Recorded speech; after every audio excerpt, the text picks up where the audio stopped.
Assalamualaikum students, I hope you all are fine. This is your sixth lecture of geography. We were discussing chapter number 3, oceans and seas. Okay, our today's topic is tides. So open your book, page number 27. Student, you must have pencils in your hand to mark important terms. Okay, firstly we discuss its definition. What is tide? There is a continuous rise and fall in the sea level. Sea level जो होता है उसमें क्या होता रहता है, उतार चढ़ाव आते रहते हैं. कभी उसका जो लेवल होता है वो राइज़ कर जाता है, बहुत ज़्यादा हाई लेवल हो जाता है, और कई दफ़ा ऐसा होता है कि सी लेवल का जो लेवल होता है वो फॉल कर जाता है. ठीक है, यानी उसमें हाई और लो इंटेंसिटी होती रहती है.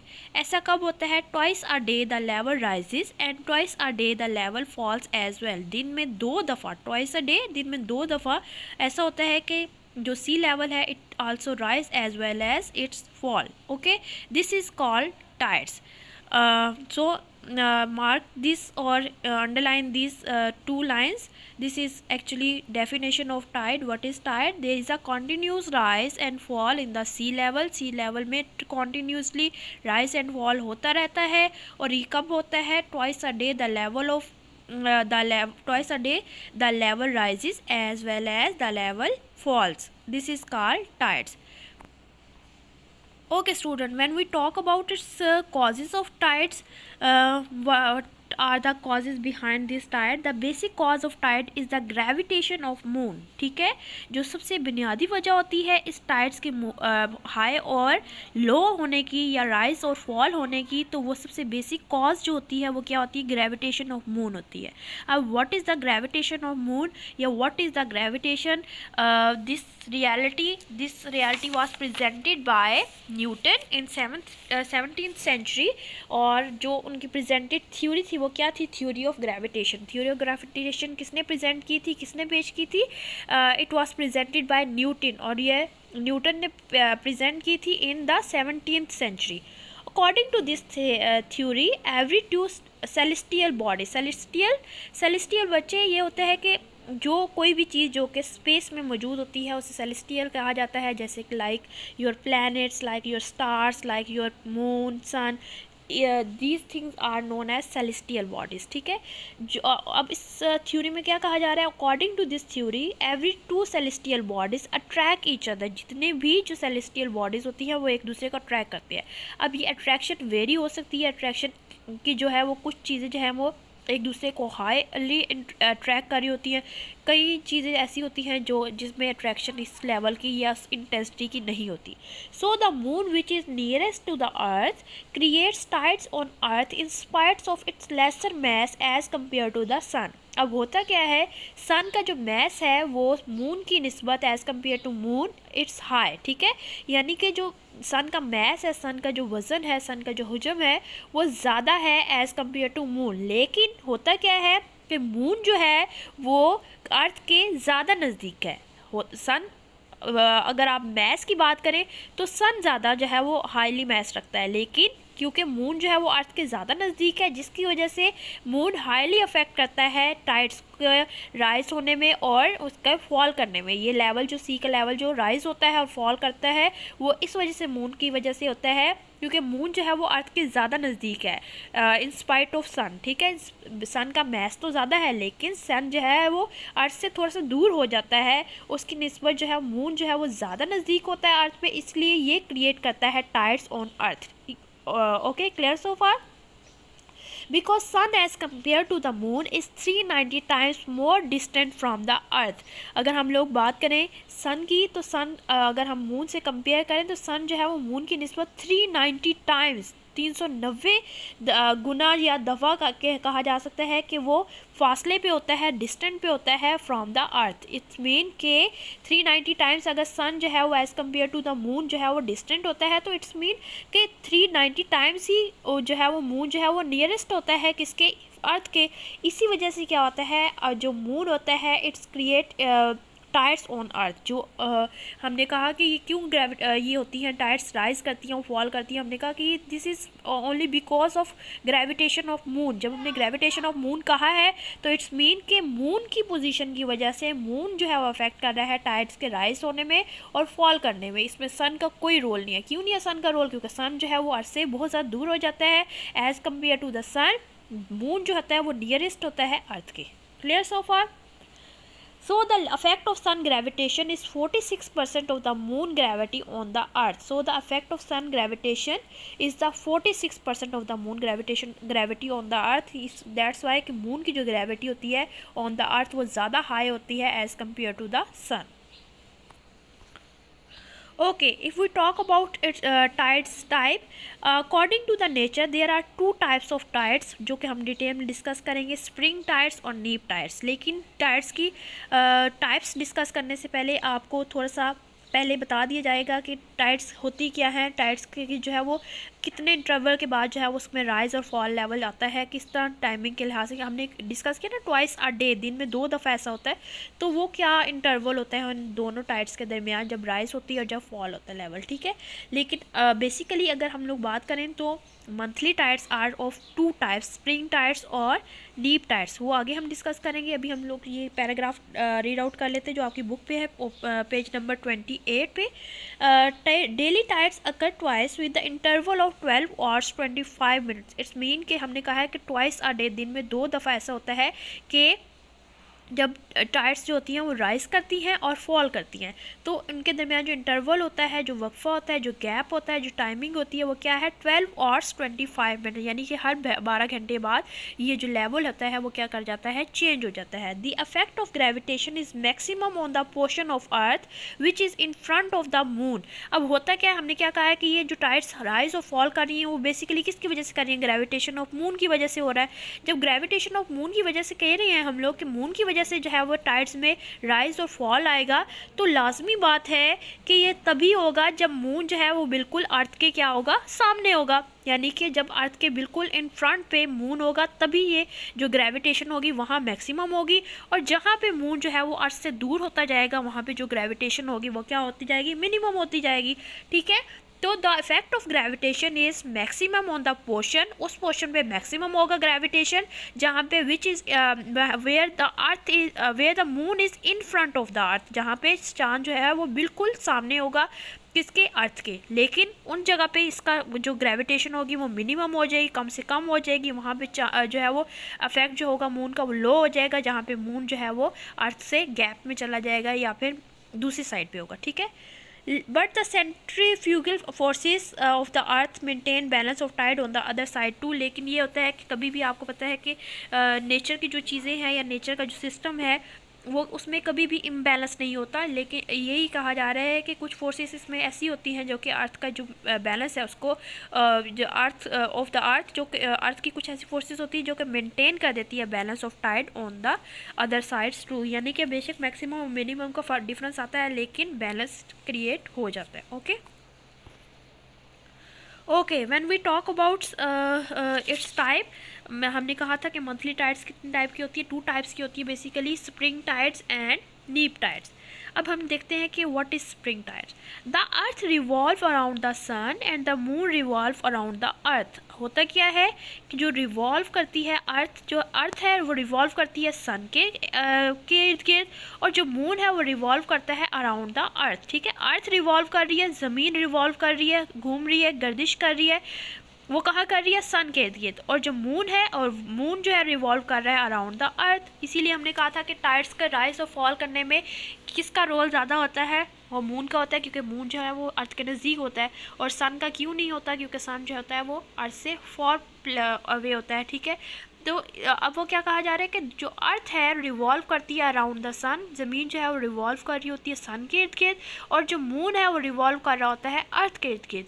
अब होता क्या है, during this revolution it happen twice on the 1st and 14th date in a lunar month.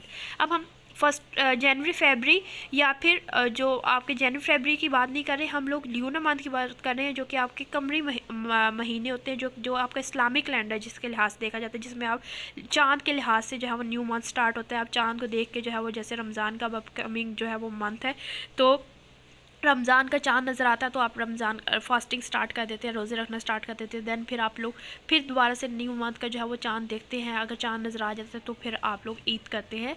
तो वो आपका ल्यूनर मंथ होता है, जो कि कमरे महीना होता है, जो कि अकॉर्डिंग टू मून जो है वो आप लोग देख रहे होते हैं। ठीक है, अब ल्यूनर मंथ में क्या होता है, 1st and 14 date in a lunar month, कमरी महीने के अकॉर्डिंग टू मून पोजीशन, जो आपकी 1st and 14 डेट होती है, उसमें क्या होता है, moon earth and sun are in the same plane. 1st and 14 date चांद की पहली यानी यकम, और 14 तारीख को क्या होता है कि जो मून होता है, अर्थ एंड सन, तीनों जो है वो एक सेम प्लेन पे आ जाते हैं, जो कि आपके डायग्राम में फर्स्ट जो आपका शो हो रहा है।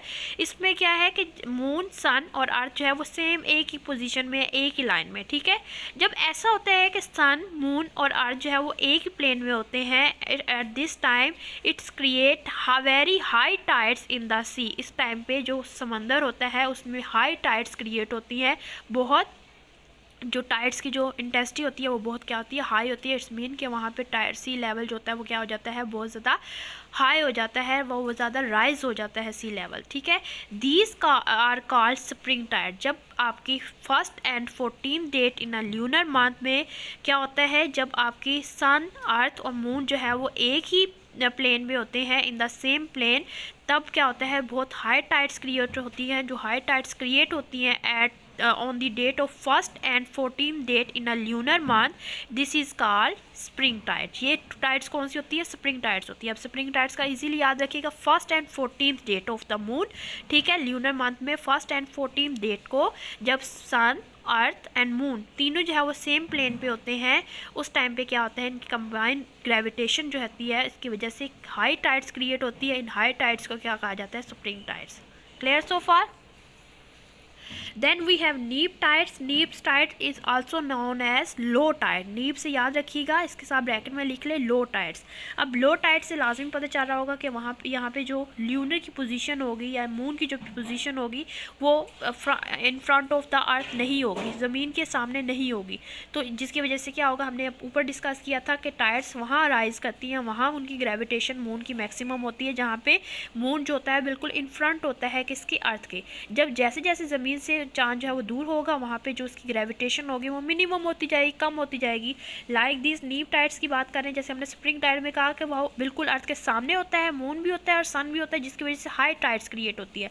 लेकिन नीप टाइड्स का हमने नेम से ही बता दिया कि low tides, it is also known as low tides. तो लाजमी बात है कि इसमें क्या हो रहा होगा कि चांद जो होगा वो थोड़ा सा दूर होगा अर्थ से। Twice in the lunar month on the 7th and 21st date. अच्छा, अब हमने स्प्रिंग टाइड्स की कौन सी डेट थी, 1st and 14, यकम एंड 14 जो तारीख होती है कमरी महीने की चांद के लिहाज से, चांद की 14 और यकम और 14 तारीख, उसको क्या होता है, मून, अर्थ और सन जो है वो सेम प्लेन पे होता है, जिसकी वजह से हाई टाइड्स क्रिएट होती है, वो स्प्रिंग टाइड्स थी। लेकिन जब हम नीप टाइड्स डिस्कस कर रहे हैं, नीप टाइड्स की कौन सी डेट है, 7th and 21st डेट, 7 तारीख और 21 तारीख जो होती है चांद की, उसको क्या होता है, it happen that the moon and the sun are perpendicular to each other. अब वो क्या होते हैं, प्रीपेंडिकल हो जाते हैं ईच अदर के, मून और सन एक दूसरे के, विद रेफरेंस टू द ज़मीन के लिहाज से प्रीपेंडिकुलर हो जाते हैं, यानी 90 डिग्री एंगल बन जाता है मून और जो है वो किसका, अर्थ का। ठीक है, और इसकी वजह से क्या होता है कि gravitation of both bodies counter act each other, resulting in the creation of low tides in the seize.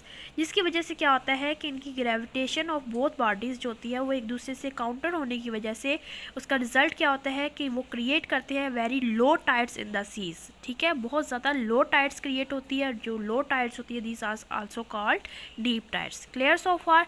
Diagram के लिहाज से मैं अगेन बता रही हूँ आपको। Okay, if we see in your diagram जो कि आपकी बुक पे मेंशन है, तो हमने जब स्प्रिंग टाइड डिस्कस की, स्प्रिंग टाइड्स में देखें, स्प्रिंग टाइड्स में क्या हुआ, हमने क्या कहा था कि होता क्या है कि अर्थ जो होती है, अर्थ जो है वो रिवॉल्व करती है अराउंड सन, और जो मून और जो मून है वो रिवॉल्व करता है अराउंड अर्थ, लेकिन क्या कौन सी डेट को, 1st and 14th डेट और इन द ल्यूनर मंथ्स, चांद की 1st and 14th डेट को क्या होता है, सन, मून और अर्थ सेम जो है वो तीनों के तीनों जो है वो एक प्लेन पे होते हैं। जब तीनों एक प्लेन पे होते हैं, इनका जो कम्बिनेशन होता है वो ग्रेविटेशन क्रिएट करता है, और ग्रेविटेशन जो है इन तीनों के कंबाइंड ग्रेविटेशन इकट्ठे होने की वजह से ग्रेविटेशन की जो है वो क्या करती है, हाई टाइड्स क्रिएट करती है in the sea. High tides जो क्रिएट होती है in the sea, it's called spring tide. लेकिन ऑन दी अदर हैंड जब चांद की, मून की 7th and 21st डेट को क्या होता है, मून एंड सन प्रीपेंडिकुलर हो जाते हैं एक दूसरे के। जब प्रीपेंडिकुलर हो जाते हैं तो ये एक दूसरे को इनकाउंटर करते हैं। इनकाउंटर होने की वजह से रिजल्ट ये निकलता है कि जो टाइड्स क्रिएट होती हैं वो वेरी लो टाइड्स क्रिएट होती है सी में। दीज टाइड्स आर कॉल्ड नीप tides. Clear so far? Okay student, again I am giving short review what we discuss in today's lecture. Firstly we discuss in today's lecture the definition of tide, और underline भी आपने book में किया है, book के page number 27 में। what is tide? There is a continuous rise and fall in the sea level twice a day. The level rises and twice a day the level fall as well. This is called tide. होता क्या है कि continuous rise and fall sea level में होता रहता है, समंदर के लेवल में जब rise और fall जो होता है वो दिन में 2 दफ़ा होता है, twice a day होता है, जब लेवल राइज भी करता है और लेवल फॉल भी करता है। This is called tides. अब टाइड्स जो है वो क्यों क्रिएट होती है, what is the basic cause of this tide? The basic cause of this tide is gravitation of moon. Moon की ग्रेविटेशन की वजह से होती है, और ये थ्योरी जो है वो presented by Newton in 17th century. ये न्यूटन ने प्रेजेंट की थी 17th सेंचुरी में। According to this theory every 2 celestial bodies मैंने अगेन आपको बताया, सेलेस्टियल बॉडीज़ वो होती हैं जो कि स्पेस में मौजूद होती हैं, like stars, like planet, like sun. तो जो सेलेस्टियल बॉडी होती हैं वो एक दूसरे का अट्रैक्ट करते हैं। अट्रैक्शन वेरी कर सकती है, किसी की अट्रैक्शन जो होती है वो ज़्यादा हाई होती है, किसी में जो है वो अट्रैक्शन जो होती है वो लो होती है। जब क्या होता है कि मून जो है वो होता क्या है, क्योंकि मून जो है वो वैसे अगर हम देखें तो सन का जो मैस है वो ज़्यादा हाई है, लेकिन मून जो है वो नियरेस्ट टू द अर्थ होने की वजह से जो टाइड्स पे ज़्यादा इफेक्ट क्रिएट करता है, जिसकी वजह से क्या होता है टाइड्स जो है वो सी लेवल पे क्रिएट्स होती हैं। अगर हम लोग बात करें तो मून जो है वो 390 टाइम्स जो है वो ज़्यादा क्लोज होता है अर्थ के, और सन जो होता है वो फॉर में होता है, या सन जो होता है वो डिस्टेंस प्लेस पे होता है 390 times as compare to the moon from earth. ठीक है, जिसकी वजह से क्या होता है कि बेशक जो है वो मैस सन का ज़्यादा है, लेकिन मून जो है वो टाइड्स क्रिएट करता है, क्योंकि मून जो होता है वो अर्थ के नज़दीक होता है। Clear so far? Then we discuss type of tides. लेकिन टाइप्स ऑफ टाइड्स के पहले हमने ये डिस्कस किया कि जो ये ट्वाइस अ डे ये चेंजेस होती है, इनमें क्या इंटरवल होता है, 12 hours 25 minutes का इंटरवल होता है।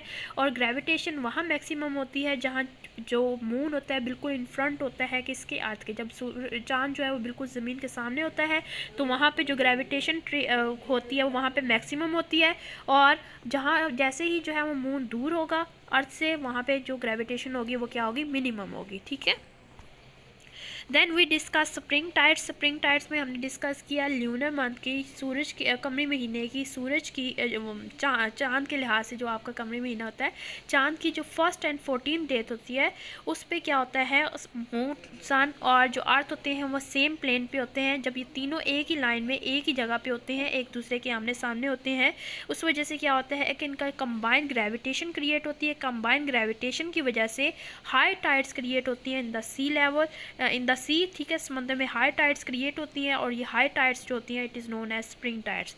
Then we discuss neap tides is also known as low tides.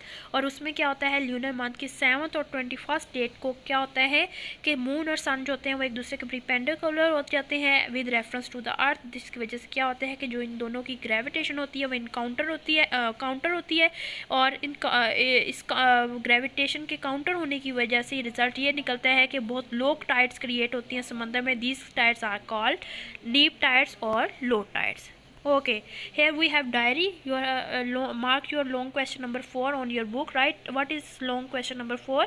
Question number 4 is write a note on spring and nip tide, जो कि आज का आपका लेक्चर था। इसका आंसर मार्क करने के लिए आप अपने बुक पे पेज नंबर 28 पे मार्क करेंगे, जहाँ आपका लिखा हुआ है मंथली टाइड्स, 2 टाइप्स की, spring tides and neap tides, ठीक है। Then we also have question number 5, write down the causes of waves. इस कॉजेज को बिल्कुल ऐसे ही एज इट इज़ आपने लिखना है जैसे मैंने अभी स्लाइड पे मेंशन किया गया है, क्योंकि आपके जो लॉन्ग क्वेश्चन का इसका आंसर बहुत शॉर्ट्स है, तो इसको आपने पॉइंट और हेडिंग की सूरत में ऐसे करके लिखना है, ठीक है। जो कि आपको मेंशन कर दिया कि विंड, साइक्लोन, अर्थक्वेक जो है वो वेव्स कॉजेज का वेव की कॉजेज होती हैं और वो किस तरह करती हैं, तो ये इसमें एक्सप्लेनेशन लिखी है। Here we end today's class. Student take care, अल्लाह हाफिज़।